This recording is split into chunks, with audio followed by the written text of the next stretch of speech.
የብረት ዝናብ የአካባቢውን ሰማይ ባጨለመበትና ምድር በተተኳሪዎች እሳት በምትታመስበት የ2026 የመካከለኛው ምስራቅ አውድማ የዓለም የኃይል ሚዛን ታሪካዊ መናወጥን እያስተናገደ ይገኛል። የማይበገረው የምዕራባውያን በተለይም የአሜሪካ የአየር ላይ የበላይነት ትርክት ክፉኛ ሲፈተን ሚሊዮን ዶላሮች የሚንቆረቆርባቸው ግዙፍና ዘመናዊ ሚሳኤሎች ርካሽ በሆኑ ድሮኖችና ባልተለመደ የውጊያ ስልት ሲመክኑ ዓለም በድንጋጤ እየተመለከተ ነው። ይህ ፍልሚያ የጥይትና የቦምብ ብቻ አይደለም። ከእስራኤሉ የልብ ትርታ ዲሞና የኒውክሌር ማዕከል እስከ ሳውዲው ፕሪንሰስ ሱልጣን የአሜሪካ የአየር ጦር ሰፈር፣ ከቀይ ባህር የንግድ መተላለፊያ እስከ የዓለም ኢኮኖሚ የደም ስር የሆነው የሆርሙዝ ስትሬት ድረስ ጦርነቱ መልክ ቀይሮ የጽናት የኢኮኖሚ ማነቆና የስነ ልቦና ትንቅንቅ ሆኗል። በአንድ ጎን የብሪታንያን የባህር ኃይል ጨምሮ የምዕራባውያን የጦር መሳሪያ ክምችትና ዝግጁነት ወደ ማለቅ ሲገፋ፣ በሌላ ጎን በኢራን የሚመራው የተቃውሞ ዘንግ ኃይሎች ያልተገመተ የመልሶ ማጥቃት አቅም ቀጠናውን ወደማይቀለበስ የጥፋትና የአዲስ ዓለም ሥርዓት ምጥ እያሸጋገረው ነው። የሚከተለው ትንታኔ የዚህን ውስብስብና ዓለም አቀፋዊ መዘዝ ያዘለ ጦርነት ድብቅ እውነታዎች ቁልጭ አድርጎ ያሳያል። ይህ ቮይስ ኦፍ ኢትዮጵያ ዓለም አቀፍ ትንታኔ ነው። የዓለምን ፖለቲካ በሰፊው የምንዳስስበት መድረክ። ለቻናላችን አዲስ የሆናችሁ ሰብስክራይብ በማድረግ አብራችሁን ቆዩ።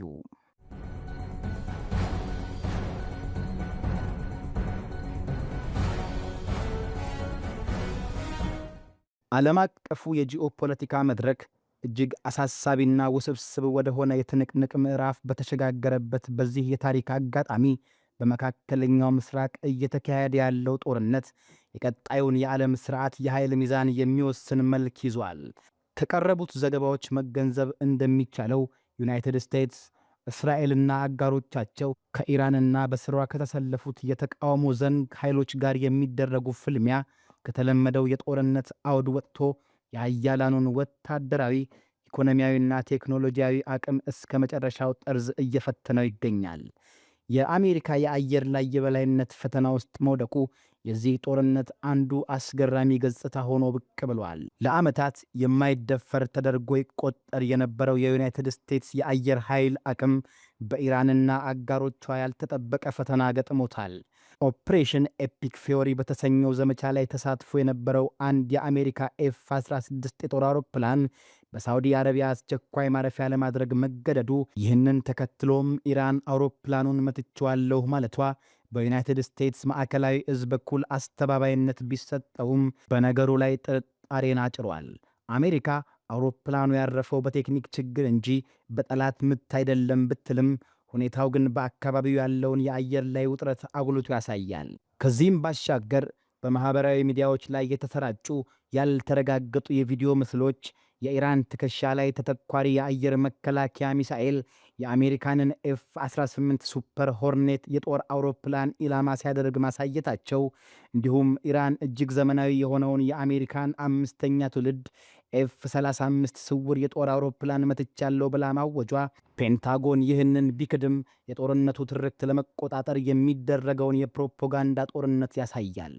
አሜሪካና እስራኤል የቱንም ያህል ዘመናዊ ቴክኖሎጂ ቢኖራቸውም ኢራን የአየር ክልሏንና የአካባቢውን ሰማይ ክፍት አድርጋ እንደማትሰጥ በተግባር እያሳየች ነው። በአጠቃላይ እስከ 20 የሚደርሱ የአሜሪካ የጦር አውሮፕላኖች በተለያዩ ጥቃቶች ጉዳት እንደደረሰባቸው የሚገልጹ የውስጥ አዋቂ ዘገባዎች መውጣታቸው አሜሪካ በታሪኳ አይታ የማታውቀውን ፈተና እያስተናገደች መሆኗን ያመላክታል። ጦርነቱ በሰማይ ላይ ብቻ የተገደበ አይደለም። መሬት ላይ ያሉ ቁልፍ ወታደራዊ ማዕከሎችም የእሳት እራት እየሆኑ ነው።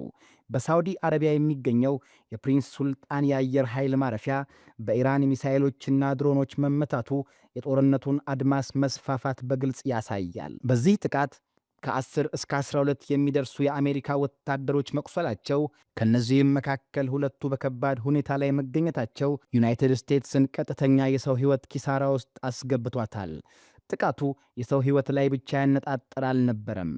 ከሳተላይት በተገኙ ምስሎች መሠረት የአሜሪካ ቁልፍ የሆኑ የነዳጅ ጫኝ ማለትም KC-135 አውሮፕላኖች ላይ ጉዳት ደርሷል። እነዚህ አውሮፕላኖች የአሜሪካ የጦር አውሮፕላኖች በአየር ላይ ያሉ ነዳጅ እንዲሞሉ የሚያስችል የጀርባ አጥንቶች በመሆናቸው በእነርሱ ላይ የሚደርስ ማንኛውም ጉዳት የአሜሪካን የረጅም ርቀት የማጥቃት አቅም በከፍተኛ ሁኔታ ያሽመደምደዋል።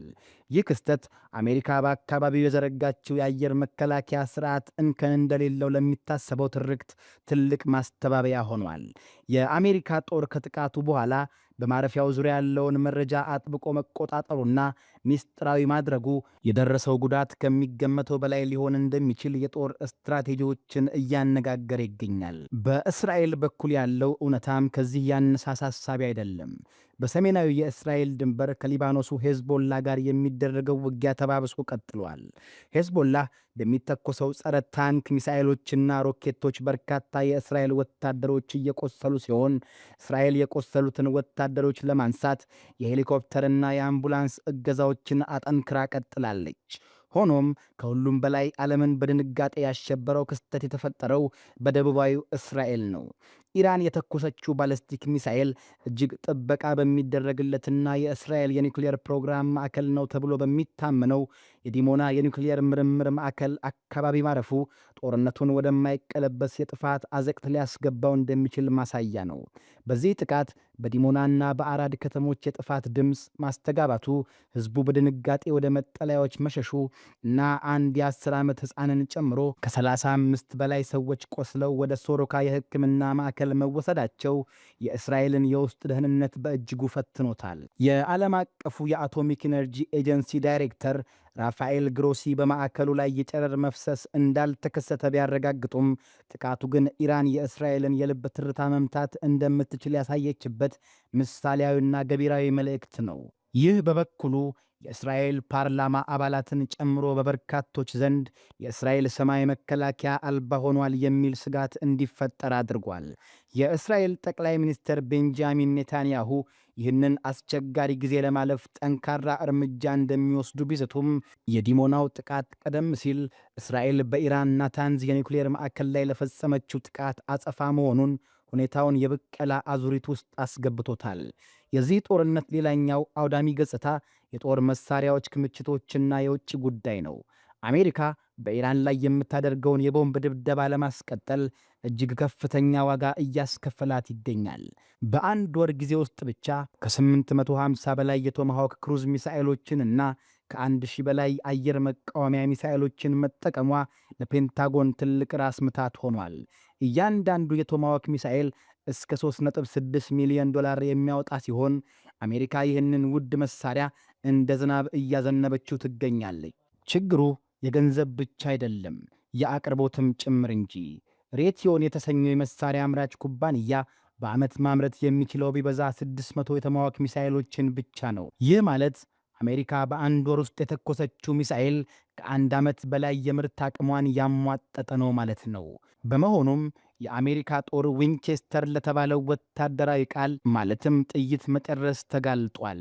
ይህ ሁኔታ አሜሪካንን ለሌላው የዓለም ክፍል ስጋት በተለይም በኢንዶ ፓሲፊክ ቀጠና ወይም በቻይና ዙሪያ ሊፈጠር ለሚችል ግጭት ያላትን ዝግጁነት አደጋ ላይ ጥሏል። የመከላከያ ሚኒስቴሩ ፒት ሄክሴዝ የጦር መሳሪያ አምራቾች ምርታቸውን 4 እጥፍ እንዲያሳድጉ ጥብቅ ትዕዛዝ ቢሰጡም ይህ በአጭር ጊዜ ሊሳካ የሚችል አለመሆኑን ባለሙያዎች ያስጠነቅቃሉ። ፔንታጎን ይህንን ቀውስ ለመወጣት ከኮንግረስ ከ200 ቢሊዮን ዶላር በላይ ተጨማሪ በጀት የጠየቀ ሲሆን ይህ ጦርነት ከአጭር ጊዜ የማስደንገጥ ዘመቻ ወደ መሬት ፈጪና አሰልቺ የፍልሚያ ምዕራፍ መሸጋገሩን ያረጋግጣል።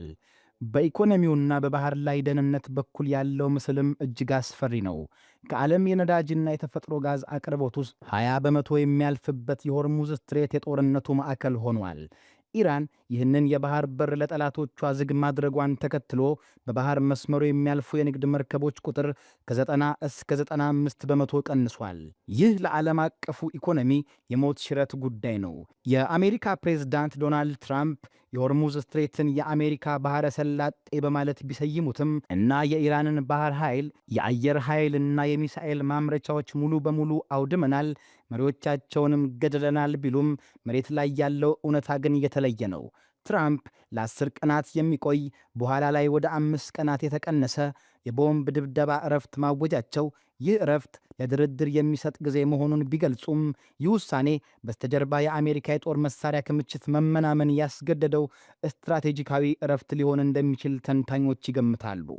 ትራምፕ ኢራን 8 የነዳጅ ጫኝ መርከቦችን እንድታሳልፍ ስምምነት ላይ መድረሱን እንደ ድል ቢገልጹም በአካባቢው ያለው ፍርሃትና ውጥረት ግን የንግድ መርከቦችን አሁንም እያራቃቸው ነው።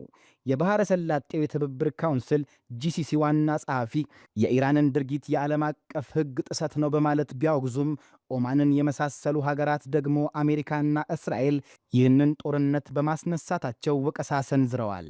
ይህም በአረብ ሀገራት መካከል ያለውን የፖሊሲ ልዩነት ያሳያል። በዚህ ሁሉ መሃል የተባበሩት አረብ ኤምሬትስ ወይም ዩኤኢ የወሰደችው አቋም አዲስ የጦርነት ግንባር ከፍቷል። ዩኤኢ የሆርሙዝ ስትሬትን ክፍት ለማድረግ ከአሜሪካና ከእስራኤል ጋር በሚቋቋሙ የባህር ላይ ግብረ ኃይል ለመሳተፍ ፍላጎት ማሳየቷን ተከትሎ ከኢራንና ከየመኑ የሁቲ ኃይሎች ቁጣን አስተናግዳለች። የሁቲ ኃይሎች አቡዳቢን ኢላማ በማድረግ በከፈቱት የሚሳኤልና የድሮን ጥቃት በአንድ የኢንዱስትሪ ቀጠና ላይ እሳት መነሳቱንና 5 የህንድ ዜጎች መቁሰላቸው ታውቋል። ዩኤኢ የአየር መከላከያዋ ጥቃቶቹን እንዳከሸፈ ብትገልጽም ኢራን ደግሞ ዩኤኢ ግዛቷን አሜሪካና እስራኤል ለሚሰነዘሩት ጥቃት መነሻ እያደረገች ነው በሚል አስጠንቅቃለች። ይህ ሁኔታ የባሕረ ሰላጤውን ሀገራት በቀጥታ ወደ ጦርነት እሳት እያስገባቸው ሲሆን የኢራን ባለሥልጣናት የትኛውንም የኢነርጂ መሠረተ ልማት ኢላማ ሊያደርጉ እንደሚችሉ የሚያሳዩ ካርታዎችን በማውጣት ማስጠንቀቂያ ሰጥተዋል።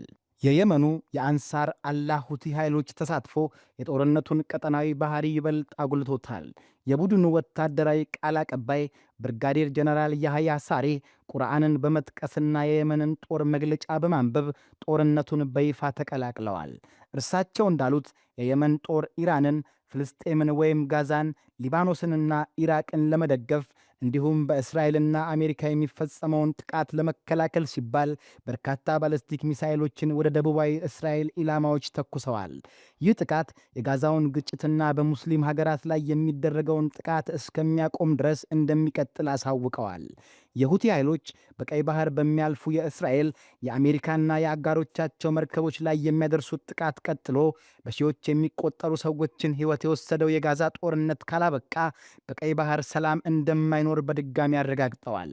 የየመን ጦር በእምነቱና በአላህ ኃይል በመታገዝ የትኛውንም የአሜሪካና የእስራኤል ወታደራዊ ምላሽ ለመቋቋም ዝግጁ መሆኑን ማስታወቁ የርዕዮተ ዓለምና የሃይማኖት ትርክት በጦርነቱ ውስጥ ያለውን ከፍተኛ ሚና ያሳያል። የአሜሪካ ቁልፍ አጋር የሆነችው ብሪታንያ ወይም ዩናይትድ ኪንግደም በበኩሏ ከባድ የወታደራዊ ዝግጁነት ቀውስ ውስጥ ገብታለች።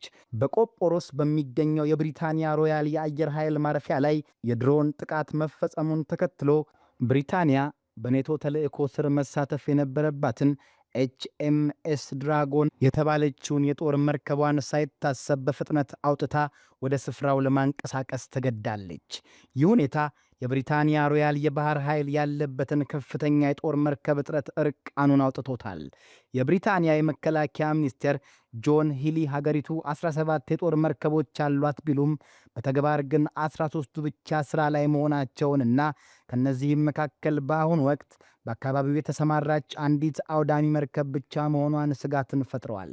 የቀድሞ የባህር ኃይል አዛዥ የነበሩት ክሪስ ፓሪ ሁኔታውን የማያስቅ ቀልድ ሲሉ ገልጸውታል። በርካታ መርከቦች የጥገና ላይ በመሆናቸው ምክንያት ብሪታንያ የሰሜን አትላንቲክ የኔቶ ኃላፊነቷን ለጀርመን መርከብ አሳልፋ ለመስጠት መገደዷ ታላቋ ብሪታንያን በአንድ ወቅት የነበራትን የባህር ላይ የበላይነት አጥታ አሁን ላይ ባለብዙ ግንባር ጦርነቶችን በአንድ ጊዜ ማስተናገድ አቅሟ መሟጠጡን ያሳያል። ይህ ደግሞ አሜሪካ በአውሮፓ አጋሮቿ ላይ ሙሉ በሙሉ መተማመን እንዳትችል ያደረጋት ሲሆን የውጊያው ጫና በአብዛኛው በአሜሪካ ትከሻ ላይ ብቻ እንዲያርፍ አድርጎታል። በዲፕሎማሲው መስክ የሩሲያና የቻይና ሚና ጦርነቱን የሦስተኛው ዓለም ጦርነት መልክ እንዲይዝ እያደረገው ነው። የኢራን የውጭ ጉዳይ ሚኒስቴር አባዝ አራግቺ ከሩሲያው አቻቸው ሰርጌይ ላቭሮቭ ጋር ባደረጉት የስልክ ውይይት ሩሲያ ለኢራን ሉዓላዊነት ያላትን ጠንካራ ድጋፍ አረጋግጣለች። ላቭሮቭ በተለይ የአሜሪካና የእስራኤል ጦር በኢራን የኒውክሌር ማዕከሎች ላይ ጥቃት እንዳይፈጽሙ፣ ይህ ከሆነ ቀጠናዊ ብቻ ሳይሆን ዓለም አቀፋዊ የጥፋት መዘዝ እንደሚያስከትል በማስጠንቀቅ ቀይ መስመር አስምረዋል። ሩሲያ ሰላማዊ ድርድር እንዲጀመር ፍላጎት እንዳላት ብትገልጽም የኢራንን ደህንነት የማረጋገጥ አቋሟ ግልጽ ነው። ቻይናም በተመሳሳይ የሆርሙዝ ስትሬት ጉዳይ በዲፕሎማሲያዊ መንገድ እንዲፈታና በኢራን ላይ የሚደረገው ጥቃት እንዲቆም መፈለጓ የዓለም ሀያላን በሁለት ጎራ ተሰልፈው ፍልሚያውን የይሁንታና የተቃውሞ ጦርነት እንዳደረጉት ያሳያል። አባስ አራግቺ በበኩላቸው አሜሪካና እስራኤል በኢራን ትምህርት ቤቶች፣ ሆስፒታሎች፣ ታሪካዊ ቦታዎችና መኖሪያ መንደሮች ላይ ያደረሱትን ጥቃት የዓለም አቀፍ ሕግ ጥሰት መሆኑን በማንሳት የዓለም አቀፉ ማኅበረሰብ እርምጃ እንዲወስድ ጠይቀዋል። በማጠቃለያ ደረጃ ይህ ጦርነት የተለመደው የሀያላን ሀገራት ወታደራዊ የጉልበት ማሳያ ሳይሆን የአቅም፣ የጽናት እና የሥነ ልቦና ጦርነት መሆኑን ነው። አሜሪካ ዘመናዊ ቴክኖሎጂና አውዳሚ የጦር መሳሪያዎች ቢኖሯትም እጅግ ውድ የሆኑ ሚሳኤሎቿን ርካሽ በሆኑ የኢራንና የሁቲ ድሮኖችና ሮኬቶች ላይ እያሟጠጠች መሆኗ የአሴሜትሪክ ጦርነት እውነታን ቁልጭ አድርጎ ያሳያል። የኢራን ስትራቴጂ የአሜሪካንን ኢኮኖሚያዊና ወታደራዊ አቅርቦት ማውደም ሲሆን ይህንን በሆርሙዝ ስትሬትና በአሜሪካ የጦር ሰፈሮች ላይ በምታደርሰው ተከታታይ ጥቃት እያሳየች ነው። ፕሬዝዳንት ትራምፕ በአንድ በኩል ኢራንን አውድመናታል፣ መሪዎቿ ሞተዋል የሚል የድል አድራጊነት ፖለቲካዊ ትርክት ቢያራምዱም መሬት ላይ ያለው እውነታ ግን ኢራንና አጋሮቿ የቱንም ያህል ጉዳት ቢደርስባቸውም የመልሶ ማጥቃት አቅማቸውን እንዳላጡና ጦርነቱን ማስቀጠል መቻላቸውን ይመሰክራል። የእስራኤል የደህንነት ስጋት ከምንጊዜውም በላይ መጨመሩ፣ የዲሞና የኒውክሌር ማዕከል ጥቃትና የሰሜን እስራኤል መፈናቀል አይሁዳዊቷን ሀገር ህልውናዊ ፈተና ውስጥ ከቷታል። የዩኤኢ ጦርነቱን መቀላቀል የቀጠናውን ስብጥር ሲቀይረው፣ የብሪታንያ አቅም ማነስ ደግሞ የምዕራባውያንን ጥምረት ደካማ ጎን አጋልጧል።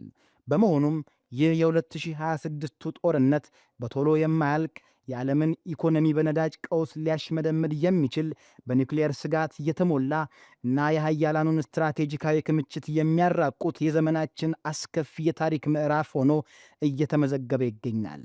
እያንዳንዱ የተተኮሰ ሚሳኤል፣ የፈሰሰ ደምና የወደመ መሠረተ ልማት የሰው ልጅ ግጭትን በውይይት ከመፍታት ይልቅ በጦር መሳሪያ ለማሸነፍ የሚያደርገው ጥረት የሚያስከትለው ዘግናኝ ዋጋ የሚያሳይ ሕያው ምስክር ነው።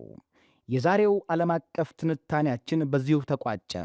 ስለተከታተላችሁን እያመሰገንን ለቻናላችን አዲስ የሆናችሁ ሰብስክራይብ በማድረግ ቤተሰብ እንድትሆኑ እንጋብዛለን።